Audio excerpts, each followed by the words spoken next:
Hi guys, welcome back to wish I S. I am Ishi and इस वाले video में हम चैप्टर नंबर 2 स्टार्ट कर रहे हैं। क्लास 9 की हिस्ट्री एनसीईआरटी चल रही है guys. Okay, socialism in Europe and the Russian revolution. देखो, अभी ना छोटा सा समरी इसका सुनो। समरी तो नहीं है ये, बट हाँ सुन लो जो कुछ भी है। पिछले वाले चैप्टर में हमने पढ़ा फ्रेंच रेवोल्यूशन के बारे में। उसमें हम लोगों ने कुछ फ्रीडम और इक्वालिटी जैसे आइडियाज़ देखे। आज का जो हमारा ये कंसेप्ट है, ठीक है, लिबर्टी, इक्वालिटी एंड फ्रेटर्निटी, वो हम लोगों ने फ्रांस से ही लिया है। ओके, तो हमने पिछले वाले चैप्टर में मैंने आपको बताया था कि जो 18th सेंचुरी की सोसाइटी थी एट दैट टाइम फ्रांस में, यूरोप में कैसे ही डिवाइडेड थी। 3 ई स्टेट थे, क्लर्जी, नोबिलिटी, और फिर थर्ड वाला जो ई स्टेट था वो, जिसमें मैंने बताया था कि जो थर्ड ई स्टेट है वो उनको किस तरीके से एक्सप्लॉइट करा जाता था। थर्ड ई स्टेट में भी 3 पार्ट्स डिवाइडेड थे, ठीक है। पहला जो क्लर्जी था, मैं एकदम शुरू से बता रही हूँ, जो टॉप पे था वो क्लर्जी था। जो चर्च में लोग थे ना, प्राइस्ट वगैरह, इनमें वो लोग आते थे। ये अपने आप को रिलीजियस चर्चेस से अपने आप को एसोसिएट करके देखते थे, ठीक है। दूसरा था नोबिलिटी, जिसमें नोबल मेंस वगैरह रहा करते थे। तीसरा जो था, उनमें भी 3 क्लासेस थी। तीसरा की पहली क्लास जो थी वो बड़े बड़े जो बिजनेस मैंस वगैरह थे उनकी थी, लॉयर्स वगैरह जितने भी थे। जो तीसरा का जो सेकेंड वाला क्लास था, क्लास डिविजन्स हो रखे थे ना दैट टाइम, तो उसमें ये लैंडलॉर्ड वगैरह आते थे। और जो थर्ड का जो लास्ट वाला जो थर्ड ई स्टेट था, उसमें कौन आता था? उसमें पीजेंट्स आते थे, जिनका इन लोगों ने बहुत ही गंदी तरीके से एक्सप्लॉइटेशन कर रखा था, ठीक है।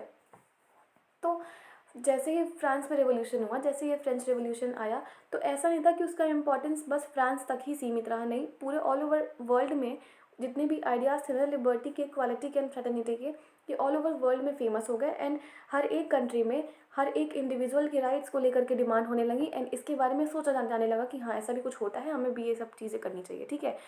Just for an instance, India में राजा राममोहन रॉय जी जो थे और डेरोजियो साहब जी जो थे, इन्होंने फ्रेंच रेवोल्यूशन के बारे में, फ्रेंच रेवोल्यूशन के सिग्निफिकेंस के बारे में बहुत ही इन डिटेल डिस्कस करी है, ठीक है।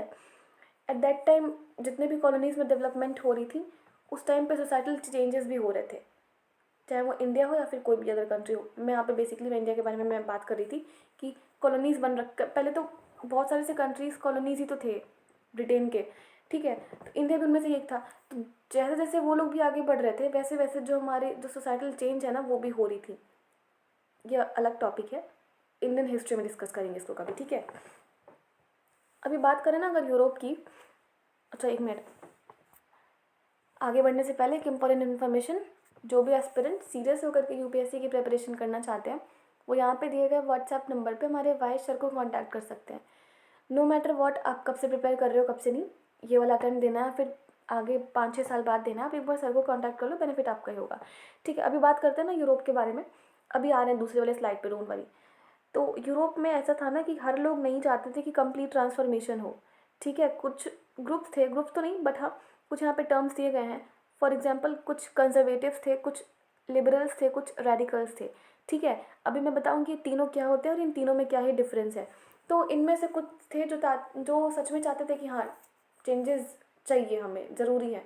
कुछ थे जिनका हाँ कोई दिक्कत नहीं है, ऐसे चलता रहे, हमें कोई इशू नहीं है, चेंजेस की कोई नीड नहीं है, और अगर हो तो नॉर्मल तरीके से हो, ग्रेजुअली, मतलब बिल्कुल स्लोली स्लोली हो, ठीक है। तो मैं अभी इस पे आती हूँ।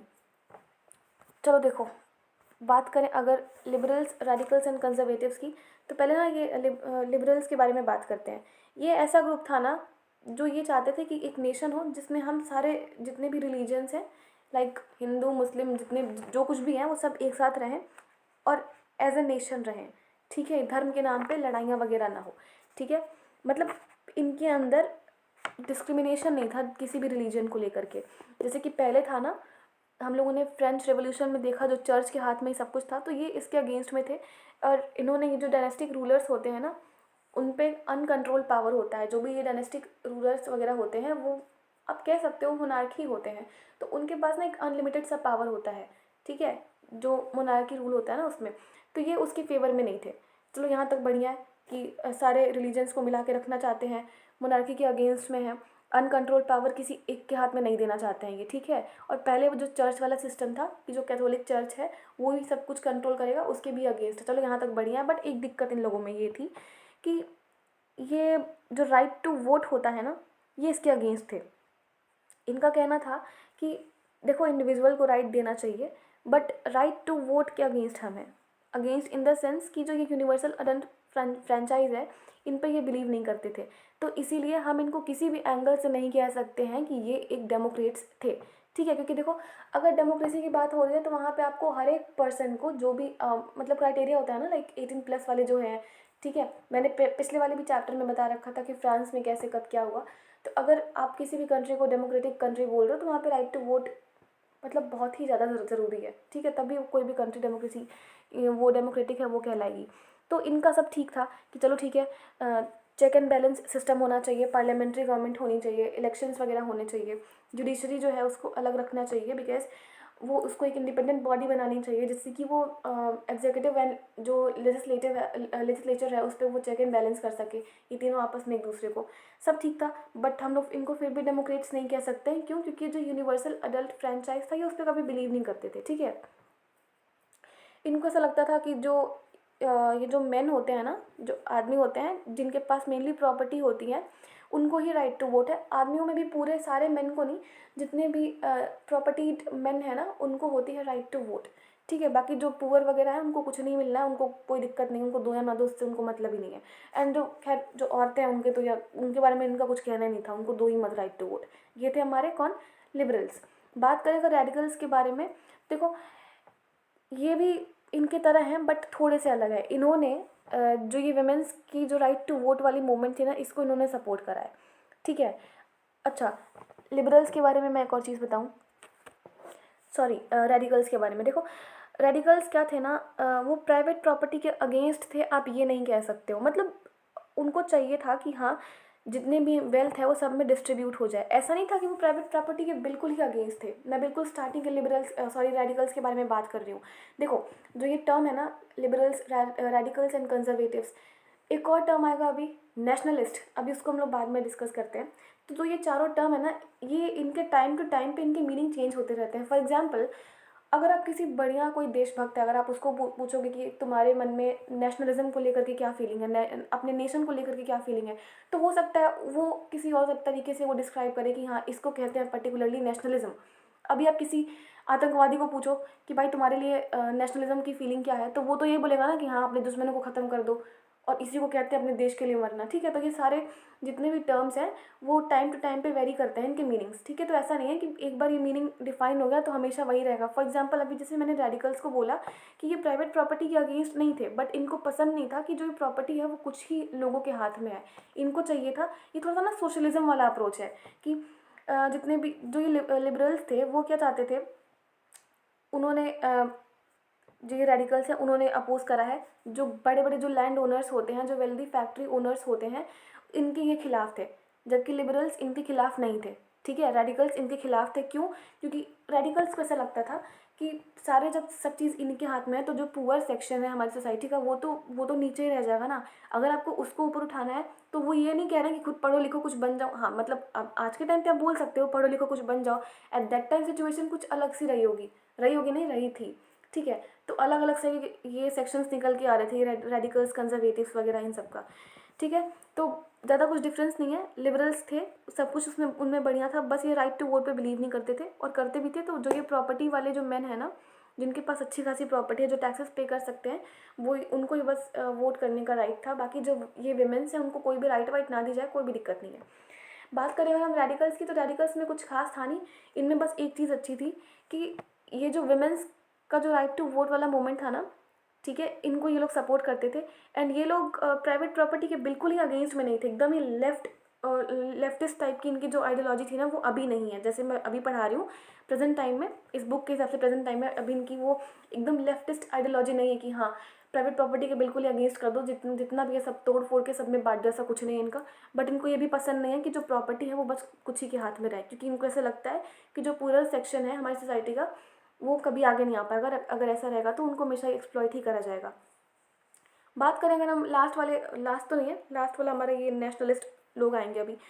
तो अगर कंजर्वेटिव्स की बात करें तो ये ना दोनों के खिलाफ है, मतलब ये रेडिकल्स के भी अगेंस्ट हैं, ये लिबरल्स के भी अगेंस्ट है। अगेंस्ट इन द सेंस कि इनकी जो आइडियोलॉजी है वो दोनों से अलग है। क्यों? देखो फ्रेंच रेवोल्यूशन के बाद में ना जो कंजर्वेटिव्स थे उनके थोड़े से विचार चेंज हो गए। तो अब देखो 18th सेंचुरी में जो कंजर्वेटिव्स थे ना उनका ये मानना था ना कि जो जैसे चल रहा है चलने दो, कोई दिक्कत नहीं है, ऐसे स्मूथली चलेगा, हमें कोई दिक्कत नहीं हो रही है, ठीक है, जैसा सब कुछ है वैसा रहने दो। बट अगर ओवर पीरियड ऑफ टाइम इनको कभी आया होगा दिमाग में कि हाँ अभी चेंज है जो थोड़ा सा ज़रूरी हो गया है, ठीक है, तो इन्होंने एक्सेप्ट करा कि हाँ 19th सेंचुरी में, उनके 19th सेंचुरी के स्टार्टिंग में इन्होंने ये एक्सेप्ट करा कि जो चेंजेस होते हैं वो भी ज़रूरी हो गए हैं, ठीक है। लेकिन ठीक है, ज़रूरी है, कोई दिक्कत नहीं है, आप उसको स्लो प्रोसेस में चेंज करो। ये नहीं कि एक ही बार उठाया और लेके चले आए, जो भी चेंज करना है आपको वैसा नहीं करना है, नॉर्मल तरीके से आराम आराम से चेंज करो, ठीक है। ये था डिफरेंस लिबरल्स में, रेडिकल्स में और कंजर्वेटिव्स में। और आप देखोगे ना फ्रेंच रेवोल्यूशन के टाइम पे ये जो तीनों है ना, इनके जो आइडियाज़ थे बहुत ही ज़्यादा क्लैश हो रहे थे एक दूसरे से आपस में, ठीक है। ये अभी की बात नहीं है, मतलब ऐसा नहीं कि फ्रेंच रेवोल्यूशन ख़त्म हो गया तो उसके बाद की बात है, नहीं, ये फ्रेंच रेवोल्यूशन के टाइम की ही बात है। अभी बात करते हैं इंडस्ट्रियल सोसाइटी एंड चेंज के बारे में। देखो जो टाइम था ना, जो जितने भी ये आइडियोलॉजीज निकल के आ रही थी, ये ना एक साइन था कि हाँ अभी कोई नया टाइम आने वाला है। क्योंकि देखो इतनी सारी सी आइडियोलॉजी होंगी, वो क्लैश करेंगी, तो ऐसा नहीं है कि कुछ नया चीज़ होगा ही नहीं, ऐसा नहीं कि आप लड़ते जाओगे कभी किसी कंक्लूजन पे आओगे नहीं, ठीक है। तो ये ना टाइम था, किसी एक साइन था, सॉरी, एक नए टाइम का, ओके। और ये वही टाइम था जब सोशल एंड इकोनॉमिक चेंजेस होने वाले थे या फिर हो रखे थे एट दैट टाइम, उस टाइम पे वहाँ पे। तो ये वो टाइम था जब नए नए सिटीज़ बन रहे थे। फाइनली आप इसको ऐसे समझो कि ये ना इंडस्ट्रियल रिवोल्यूशन होने वाला था एट दैट टाइम, ठीक है। ये उसका ही नया साइन दे रहा था कि अभी कुछ नया होने वाला है, तो वहाँ पे इंडस्ट्रियल रिवोल्यूशन हुआ था। क्यों? क्योंकि नई नई सिटीज़ बन रही थी। सिटीज़ क्यों बनेंगी?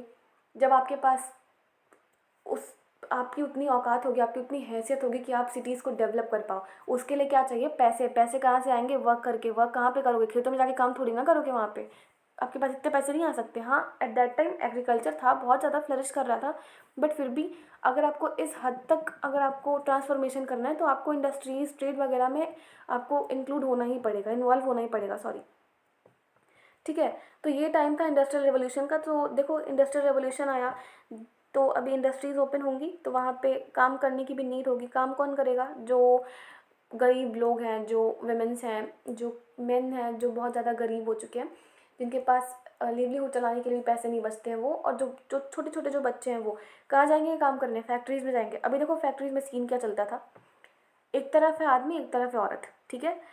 आदमियों को चलो उनके बारे में छोड़ो, औरतों का क्या सीन था ना, उनसे काम भी करवाते थे लोग, तो दोनों से ही बहुत लॉन्ग टाइम तक काम करवाते थे, दोनों को ही कम सैलरी देते थे, बट जो औरतें थीं, जो विमेंस थी, उनको और भी कम दिया जाता था अगर हम बात करें मेंस के मुताबिक, तो ठीक है। रही बात बच्चों की, बच्चे अगर फैक्ट्री में जाएंगे तो पढ़ाई कब करेंगे? मेन प्रॉब्लम तो ये थी। काम इन लोग का बहुत लॉन्ग टाइम तक होता था, वेजेस जो थे वो बहुत ही ज़्यादा पुअर थे अनएम्प्लॉयमेंट की वजह से, ठीक है। जितने भी इंडस्ट्रियल गुड्स थे ना, उनकी डिमांड बहुत ही ज़्यादा लो हो गई थी। जब पैसे रहेंगे नहीं तो आप डिमांड किसका करोगे? अगर डिमांड करोगे तो उसको लेने के लिए पैसे तो चाहिए आपके पास, जब पैसे है नहीं तो आप खरीदोगे किससे, ठीक है। सो इस वजह से जो हाउसिंग थी, जो सैनिटेशन थी, सब में प्रॉब्लम्स होने लगी। जो लिबरल्स थे और जो रेडिकल्स थे वो इसका सोल्यूशन ढूंढने की पूरी कोशिश कर रहे थे। ऑलमोस्ट आप देखोगे ना, जितने भी इंडस्ट्रीज थी एट दैट टाइम, वो किसी कहते हैं ना कि किसी इंडिविजुअल की ही प्रॉपर्टी थी। ऐसा नहीं था कि ऐसा बिल्कुल नहीं था कि कोई सरकार की प्रॉपर्टी है। वो हर, मान लो ना कि कोई इंडिविजुअल, कोई एक अकेला पर्सन है, उसकी एक कंपनी है, उसके अंडर में आप सब लोग काम कर रहे हो, ठीक है। वैसे ही उस टाइम पे कुछ सीन था, जितने भी इंडस्ट्रीज़ वगैरह थी वो सारी ना इंडिविजुअल्स की प्राइवेट प्रॉपर्टी थी, उसके अंडर में ही सारे लोग काम किया करते थे।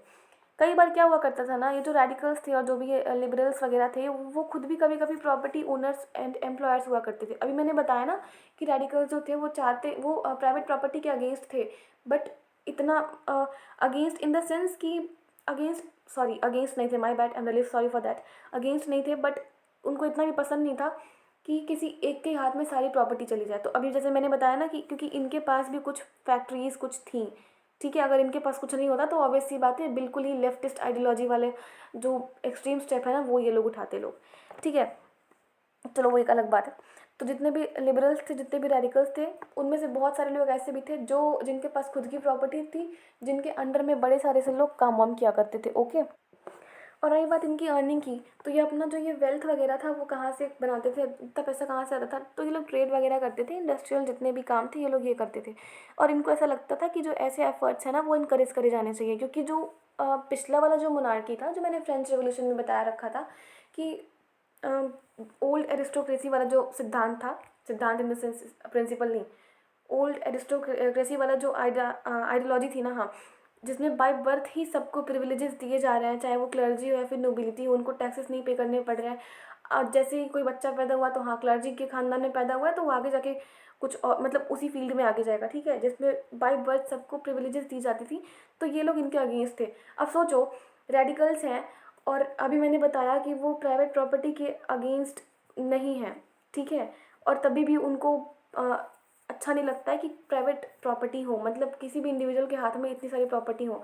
तो ऐसा नहीं है कि रेडिकल्स में सब लोग की यही डिमांड होगी, भाई जिसकी खुद की प्रॉपर्टी होगी तो वो तो ये कहेगा ना कि हाँ बाय बर्थ ये नहीं होना चाहिए। और ये लोग ना इंडिविजुअल एफर्ट पे बिलीव करते थे। देखो मैं बस इतना समझाने की कोशिश कर रही हूँ, जो जितने भी ये ग्रुप्स वगैरह थे, कंजर्वेटिव्स हो, रेडिकल्स या फिर कोई सा भी ग्रुप हो, सब लोग के आइडियाज़ सेम हो सकते हैं बट कहीं ना कहीं डिफरेंस क्रिएट हो जाता है, ठीक है।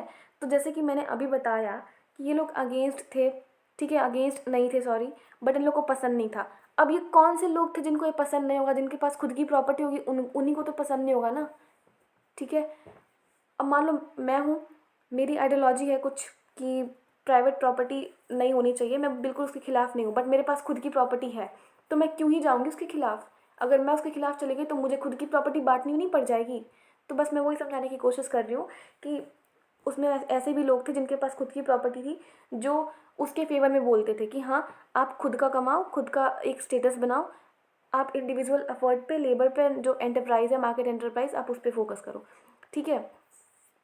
अगर आपको हर एक इंडिविजुअल को फ्रीडम देना है, अगर पुअर को भी रिचर सेक्शन में लेकर के आना है, उन पर जितने भी रेस्ट्रेंट लगाए हैं उसको कम करना है या फिर बिना रेस्ट्रेंट के काम करना है, और अगर आपको सोसाइटी डेवलप करानी है तो आपको हर एक इंडिविजुअल पे ध्यान देना पड़ेगा। जो ये ओल्ड एरिस्टोक्रेसी है, जो ये प्रिविलेजेस दिए जा रहे हैं बाय बर्थ से, ये देने से जो पूरा सेक्शन में जो अच्छे अच्छे लोग हैं, जो पढ़े लिखे लोग हैं, वो नीचे दब जाते हैं। बस यही होता है और कुछ नहीं होता है, ठीक है। और अगर आपको सोसाइटी को डेवलप कराना है तो आपको आगे बढ़ना पड़ेगा। तो बहुत सारे जो वर्किंग मैन हैं, जो वुमेन्स हैं, जिनको चेंजेस चाहिए थे, तो उन्होंने जितने भी ये लिबरल्स के, जितने भी रेडिकल्स के ग्रुप थे ना अर्ली 19th सेंचुरी में, उन सबको ज्वाइन करा। अच्छा बात करते हैं नेशनलिस्ट के बारे में। कुछ नेशनलिस्ट ऐसे भी थे, लाइक रेडिकल्स थे, लिबरल्स थे, कंजर्वेटिव्स थे, तो कुछ नेशनलिस्ट भी थे, ठीक है। जो ये तीनों के तीनों मिल करके ना, जो ये नेशनलिस्ट, लिबरल्स एंड रेडिकल्स, ये तीनों के तीनों मिल करके यूरोप में जितने भी वो पुरानी वाली जो गवर्नमेंट थी ना उसको हटाना चाहते थे, ठीक है। तो फ्रांस में, इटली में, जर्मनी में, रशिया में ये लोग रेवोल्यूशनरी की तरह काम करे। अपने जो ये अपने टाइम के जितने भी मोनार्की थी, मोनार्क सिस्टम था, उसको उखाड़ के बाहर फेंकने का इन लोगों ने काम किया। किस तरीके से?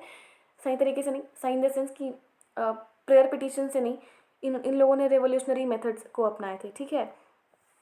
अगर आप एक नेशनलिस्ट को पूछो कि आपके लिए नेशन का मतलब क्या है, नेशनलिज्म का मतलब क्या है, सभी के लिए अलग अलग मीनिंग होगा। अभी रेडिकल्स का तो छोड़ दो, बट हाँ अगर नेशनलिज्म पे कोई बात आती है तो ये बहुत तगड़ी फीलिंग है, उसके लिए सबकी अलग अलग से मीनिंग होते हैं, ठीक है। एंड एट दैट टाइम जो नेशनलिस्ट हुआ करते थे ना, वो रेवोल्यूशन पे बिलीव करा करते थे, और जहाँ पे सभी को इक्वल राइट्स दी गई हों। ऐसे ही एक नेशनलिस्ट निकल के आएंगे ना, जिनका नाम था गुइसेप्पे मैज़ीनी, एक इटालियन नेशनलिस्ट थे। इनके बारे में बात करेंगे, इटली में भी ये बहुत ज़्यादा फेमस है। अभी आगे आने वाले लेक्चर्स में ना इनके बारे में बात करेंगे हम, ठीक है। फिर बात करते हैं the coming of socialism to Europe. देखो 19th सेंचुरी के मिड में, मतलब by the mid 19th century, जो यूरोप में क्या हुआ था ना, जो सोशलिज्म वाली जो आइडियोलॉजी है वो फुल फॉर्म में थी अपने, ठीक है। मतलब वो ये जो सोशलिज्म की जो आइडियोलॉजी है ना वो लोगों में स्प्रेड हो रही थी। तो जो ये सोशलिस्ट थे ना वो बिल्कुल ही प्राइवेट प्रॉपर्टी के अगेंस्ट में थे, ठीक है, क्योंकि इनको ऐसा लगता था कि जो ये प्राइवेट प्रॉपर्टी है ना ये सबको हार्म करती है, क्योंकि ये बस एक के हाथ में पावर देती है। पावर इन द सेंस जो पावर, पैसे, जो कुछ भी आप समझो, वो बस एक के हाथ में देती है, और ऐसा नहीं होना चाहिए। अगर मैं बार बार वही सेंटेंस रिपीट कर रही हूँ, सिंपल सा समझो, अगर किसी एक के हाथ में कोई भी पावर या पैसा होगा ना, तो वो फिर ना वहाँ डेमोक्रेसी होगा ना कुछ होगा, ठीक है। तो इसीलिए इन लोग को ऐसा लगता था कि जो ये प्राइवेट प्रॉपर्टी है, जितने भी प्राइवेट इंडिविजुअल्स ओन करके बैठे हैं, सभी सारे फसाद की जड़ यही हैं। तो हमें किसी और चीज़ से फोकस करना चाहिए, ठीक है। हमें प्राइवेट प्रॉपर्टी पे नहीं, हमें सब लोगों पे फोकस करना चाहिए। हमें ऐसा कुछ करना चाहिए जिसमें सभी को इक्वल बेनिफिट मिले, ठीक है। जस्ट फॉर एन इंस्टेंस, इनका कहना ये था कि जो इंडिविजुअल्स होते हैं ना वो प्रॉपर्टी खुद का उनका होता है, ठीक है, वो एम्प्लॉयमेंट देते हैं वर्कर्स को। तो जो ये वर्कर्स होते हैं ना, रियल काम तो ये लोग कर रहे हैं, आपने क्या किया, आपके नाम पे तो बस हाँ कंपनी है, कंपनी के अंदर जितने भी एम्प्लॉयज़ हैं वो काम कर रहे हैं ना, आप तो कुछ कर नहीं रहे हो, आप तो हेड बन के बैठे हुए हो।